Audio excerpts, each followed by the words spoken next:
Well, good morning. Good morning. It's a wonderful Palm Sunday. I love Palm Sunday. I love it. And to see Jesus riding into Jerusalem triumphantly. I love it. So we are in the book of Esther. And we started it last week. And in last week we learned about Vashti and how the king had thrown a 6-month feast. And they were all drunk, and he had the other men of the provinces there with him, and he asked Vashti to come dressed inappropriately, maybe not dressed at all. And she refused to do that.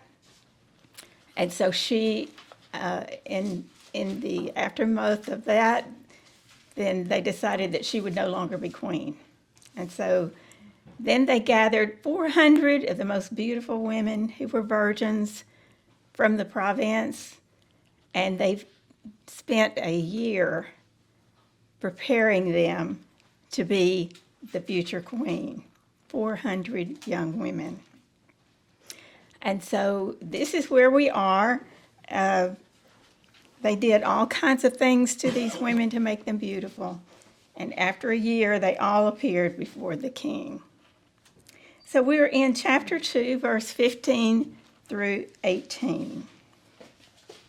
Now when the time came for Esther, the daughter of Abihail, the uncle of Mordecai, who was taking her as his daughter, to go into the king, she requested nothing but what Haggai the king's eunuch, the custodian of the women, advised. And Esther obtained favor in the sight of all who saw her. So Esther was taken to King Ahasuerus into his royal palace in the 10th month, which is our February, which is the month of Tebet, in the 7th year of his reign. The king loved Esther more than all the other women, and she obtained grace and favor in his sight more than all the virgins. So he set the royal crown upon her head and made her queen instead of Vashti. And then the king made a great feast, the feast of Esther, for all his officials and servants, and he proclaimed a holiday in the provinces and gave gifts according to the generosity of the king. Now, Esther was an humble woman. She had a lot of wisdom, and that is shown in the way that she allowed the custodian of the women to take care of her and to groom her for this time before the king. So she obtained favor in the sight of everyone. She had a good personality, and yet she had God's love and grace on her, and that showed. And because of this great favor, she obtained favor with the king.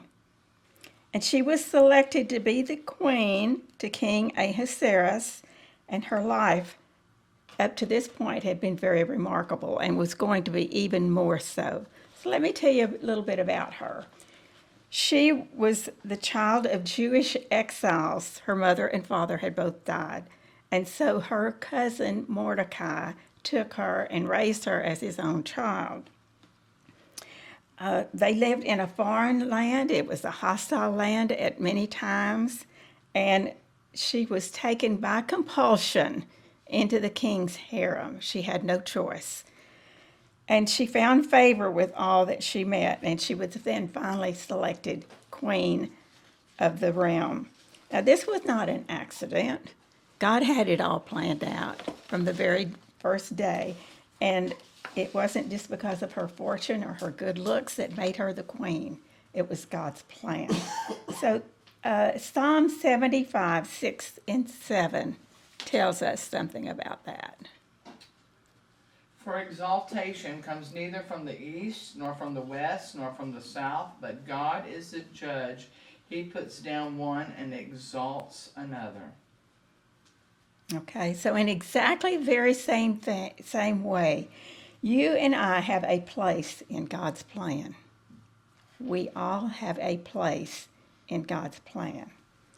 And to this point, the story of Esther shows us that in the outworking of his plan, he can use evil people Now, Ahasuerus, the king there, he was not a nice man a lot of the time.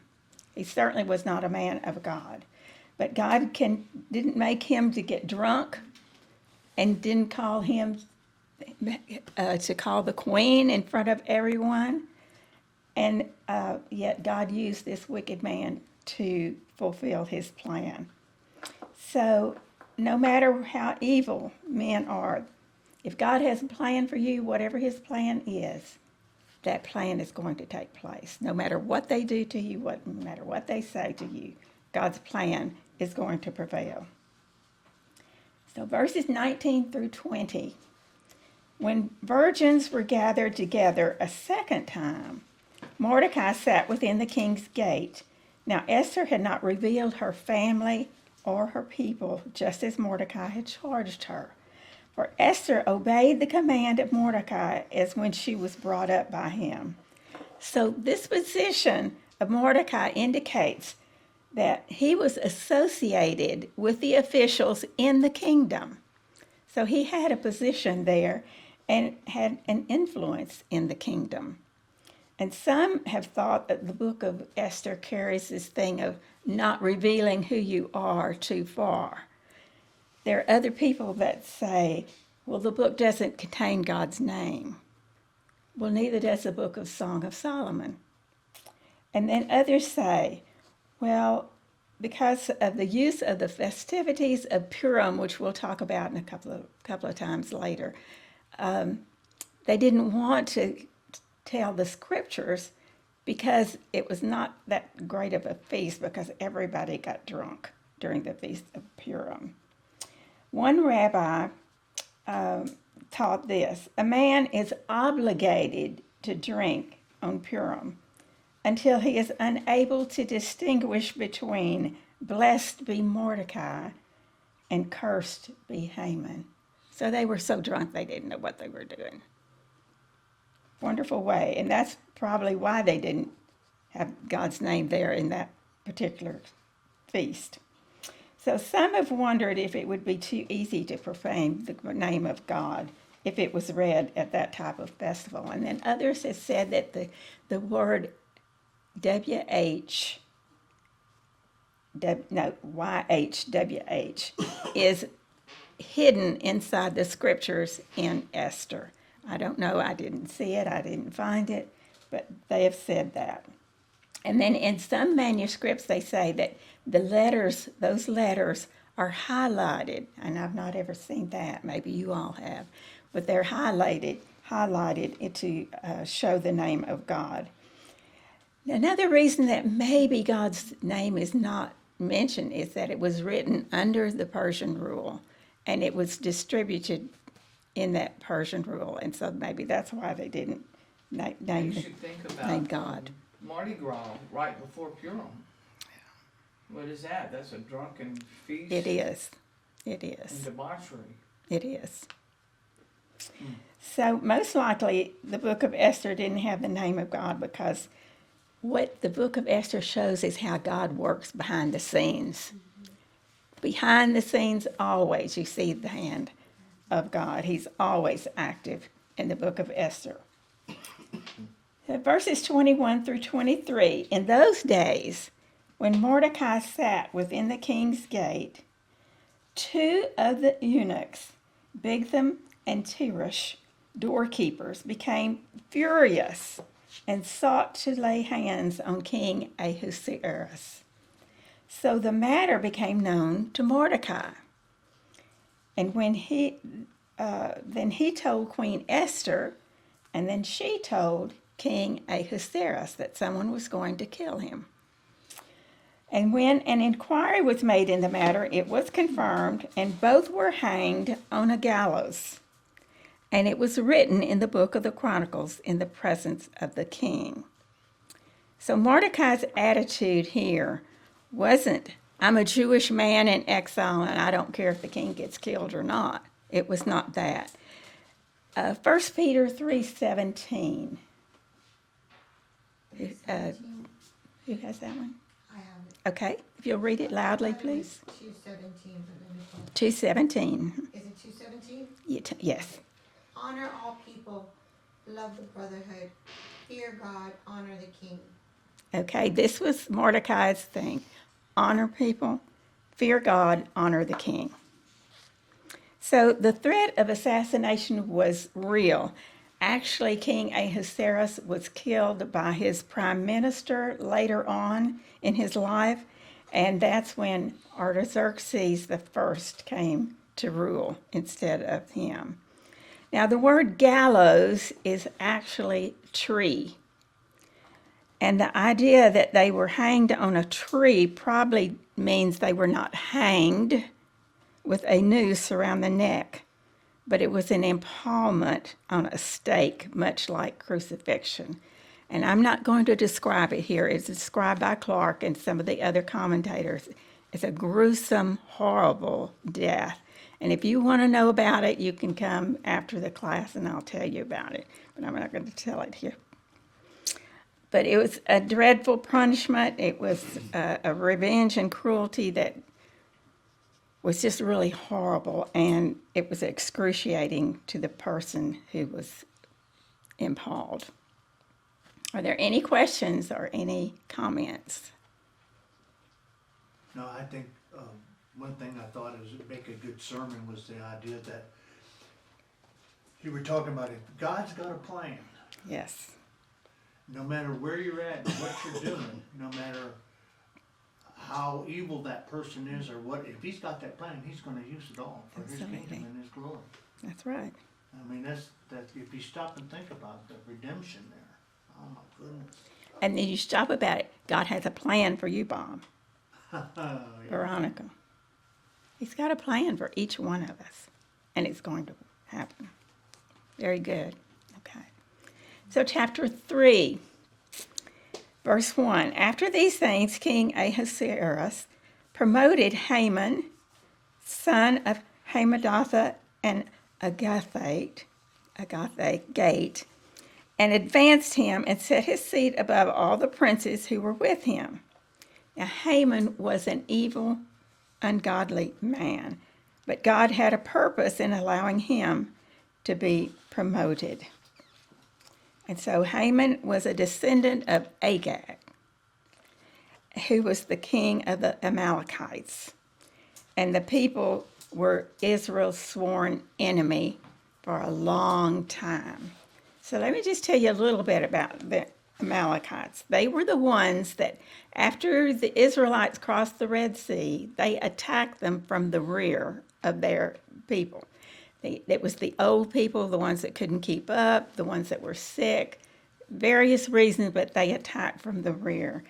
And they were a symbol of evil. And from Amalekite, he was the grandson of Esau, if you'll remember that. And he was Amalek was the illegitimate son of Eliphaz and his concubine. And he was the oldest son, that was the oldest son of Esau. And they were full of hate for the Jews. And the Rabbini claims that they raped, castrated, and murdered the Jews, anyone that they could.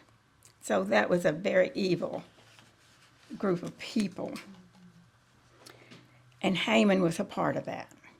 So verse 2 and 3, all of the king's servants who were within the king's gate bowed and paid homage to Haman, for so the king had commanded concerning him. But Mordecai would not bow and pay homage. Then the king's servants who were within the king's gate said to Mordecai, "Why do you trespass the king's command?" Now, there doesn't seem to be a biblical reason why Mordecai would not bow down to Haman. He must have known something about him that made him, in his own integrity, feel like he could not do it. Maybe it was his ancestry. He knew where he came from. So Huey says, no self-respecting Benjamite would bow before a descendant of the ancient Amalekite enemy of the Jews. So there's no specific demand from King Ahasuerus that says they had to. Now, in verse 2, it says the servants had to bow to Mordecai, but it doesn't say the people had to bow. So there's a little fine point there. I thought, well, the king commanded it, but then I read it again and it said the servants were commanded to bow before him. All right, verse 4 through 6. Now it happened when they spoke to him daily, and he would not listen to them, that they told it to Haman to see whether Mordecai's words would stand, for Mordecai had told them that he was a Jew. And when Haman saw that Mordecai did not bow and pay homage, he was filled with wrath. But he disdained to lay hands on Mordecai alone, for they had told him of the people of Mordecai. Instead, Haman sought to destroy all the Jews who were throughout the whole kingdom of Ahasuerus, the people of Mordecai. So apparently, Haman didn't at first notice that Mordecai wasn't bowing down to him, and he had to be told later that that was going on. But he was an extremely proud man, and yet he was a very insecure man. And his anger led him to take out the wrath upon all of the Jews of the kingdom. He only considered himself a success if everybody else saw him as a success. And so when Mordecai did not bow down to him, it just infuriated him. So the problem exposed his hatred for all of the Jewish people. So verse 7, this is in April in the first month, which is the month of Nisan. In the 12th year of King Ahasuerus, they cast Pur, P-U-R, that is the lot, before Haman to determine the day and the month until it fell on the 12th month, which is the month of Adar. Now, this was March, so there's 11 months here. And this was the Persian word for the lot, that pur. And it was something like dice that they used. And it was a decision of chance, and they felt like, well, God would take care of that chance. And however the lot fell, God had a part in it. And since this took first place in the first month, the casting then determined the Jews would not be killed until the 11th month. So, Proverbs 16:33. Who has that? We may cast lots, but the Lord determines how they fall. Okay, so here it says, it was cast into the lap, but it was the decision of the Lord. So there was a long delay between that first month and the 11th month. And the Jews that knew from that first month that they were doomed to be executed. Verses 8 through 9. Then Haman said to King Ahasuerus, there's a certain people scattered and dispersed among the people in all the provinces of your kingdom. Their laws are different from your laws, from all the other peoples, and they do not keep the king's laws. Therefore, it is not fitting for the king to let them remain. If it pleases the king, let a decree be written that they be destroyed, and I will pay 10,000 talents of silver into the hands of those who do the work to bring it into the king's treasuries. So Haman's charge was a very dangerous thing. It was a half-truth. Yes, the people were scattered and dispersed throughout the people under King Ahasuerus, and they did have their own laws, but their own laws they kept, and it did not have anything much to do with the laws of the king. In other words, they kept the laws of the king. So Mordecai's refusal to bow before Haman was still, again, because of his integrity, a principle of personal integrity. And of course, Haman was not acquainted with any type of integrity. He had none. And so he neglected to tell King Ahasuerus how many of these certain people were in his kingdom, because there were a lot of Jews in his kingdom. And Ahasuerus probably considered this just, it was a small threat, maybe. Now, 10,000 talents of silver, that's a lot of money, and Haman didn't get it from himself. Do you know where he got it? He got it from the Jew. He was going to get it from the Jews who he killed. They were going to go into their homes and their possessions and take whatever they had and use that to kill him. So verses 10 through 11. So the king took his signet ring from his hand and gave it to Haman, the son of Hammedatha the Agagite, the enemy of the Jews. And the king said to Haman, "The money and the people are given to you to do with them as seems good to you." So again, King Ahasuerus probably had no idea what he agreed to. He probably believed that maybe it was an execution of a handful of people who were rebellious in his kingdom. Verses 12 through 15. Then the king's scribes were called on the 13th day of the first month, and a decree was written according to all that Haman commanded, to the king's satraps, which were his lieutenants, to the governors who were over each province, to the officials of all people, to every province according to its script, and to every people in their language. In the name of King Ahasuerus it was written and sealed with the king's signet ring. And the letters were sent by couriers into all the king's provinces to destroy, to kill, and to annihilate all the Jews, both young and old, little children and women, in one day, on the 13th day of the 12th month, which is the month of Adar, and to plunder their possessions. So a copy of the document was to be issued as law in every province, being published for all people, that they should be ready for that day. The couriers went out, hastened by the king's command, and the decree was proclaimed in Shushan the citadel. So the king and Haman sat down to drink. But the city of Shushan was perplexed. So with this, there was an empire-wide death sentence put on the Jews, and it was announced by the king. Now, the Jews have been attacked all throughout their history. We know that. In every way they have been attacked, except that this was the first time it was announced in advance, 11 months in advance. So that when the king sat down to drink, he thought he had done well, but he didn't really understand what he'd done. And when Haman sat down to drink, he knew what he intended to do.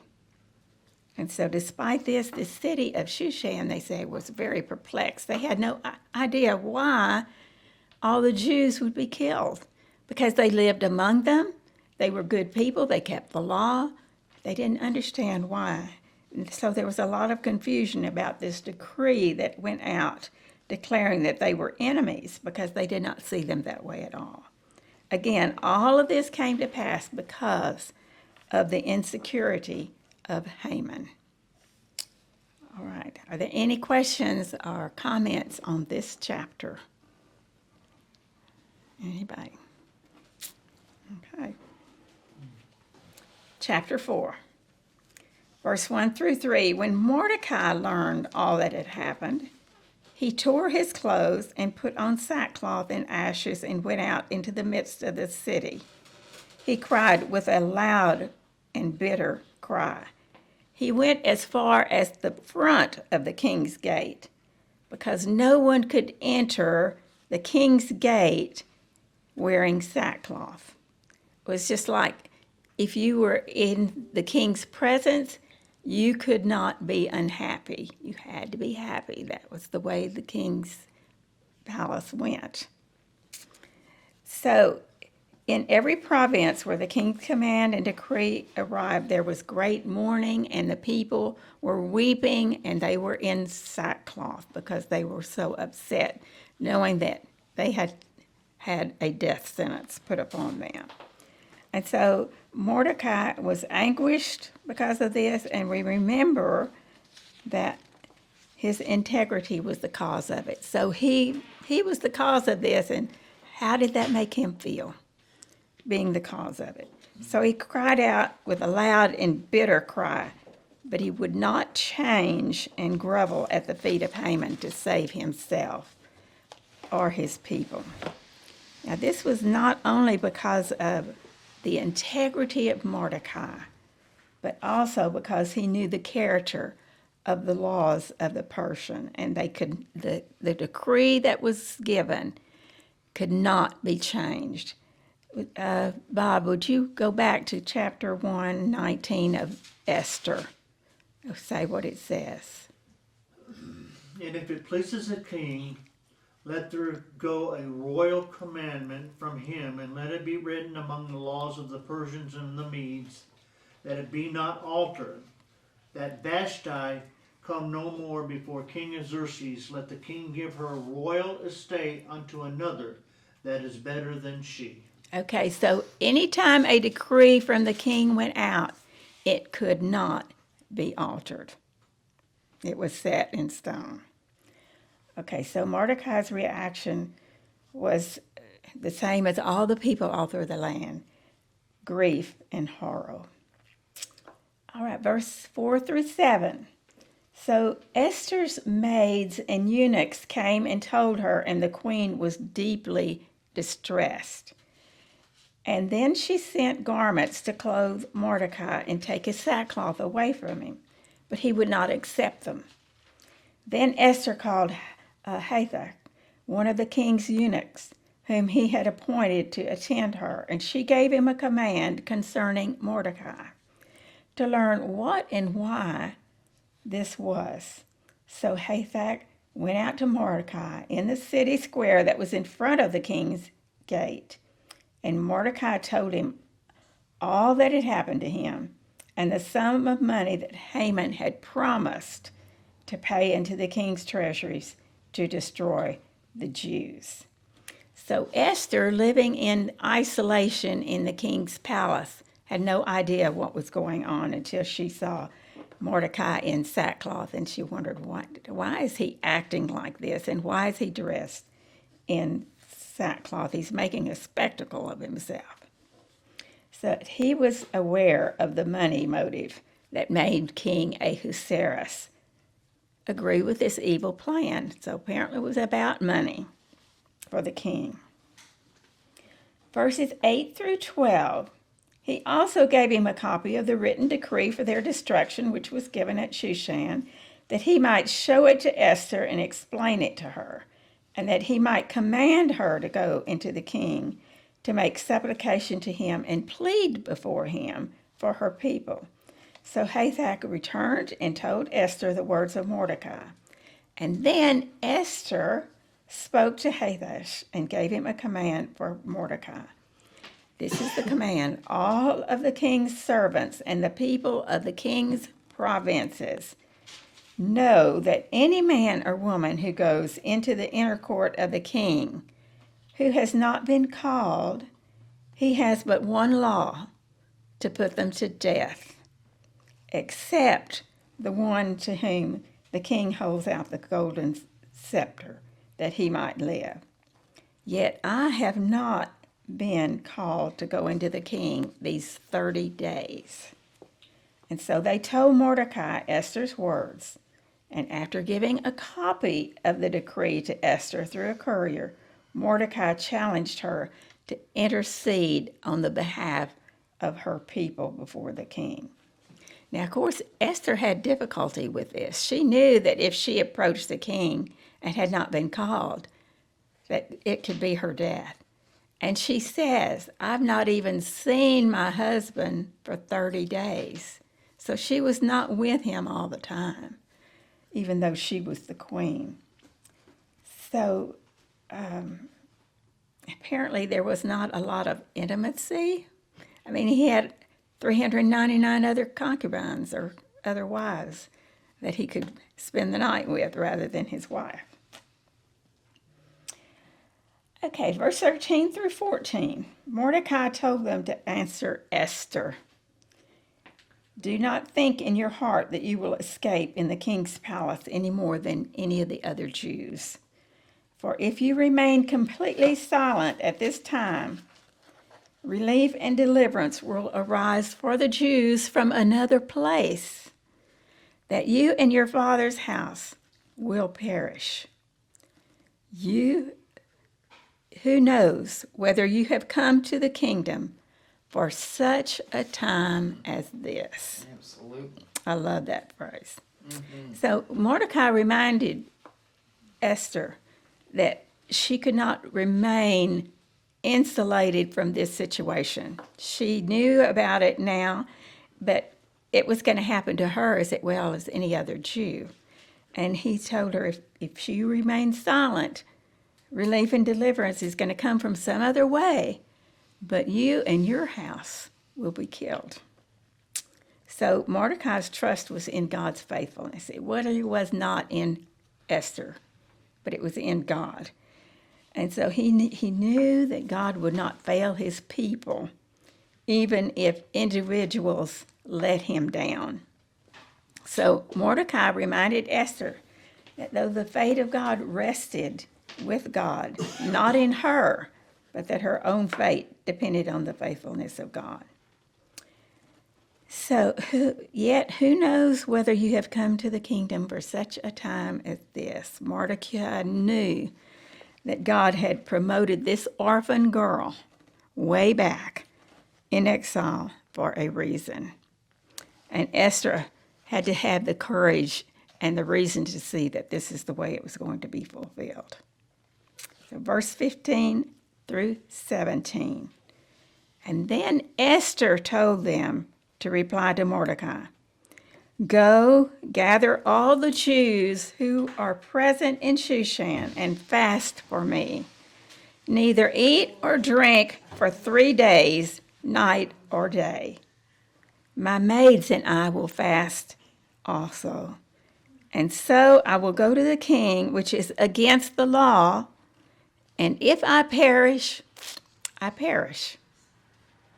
And so Mordecai went his way and did according to all that Esther commanded him.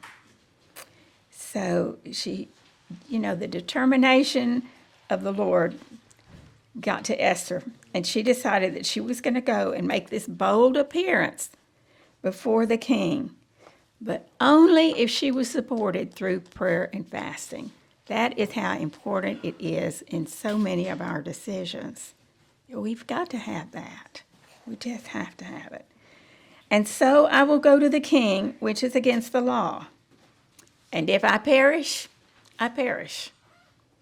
So Esther carried this bold attitude toward the mission that she had to do. And she was determined that she was going to be obedient, and it didn't matter what the cost was. It may take her life, but she was going to be obedient. So that's the end of chapter 4. So we have comments. Do we have questions? Such an interesting story, isn't it? It is a very interesting story how God worked through every bit of it, had control of it all the time, even though it never really looked that way.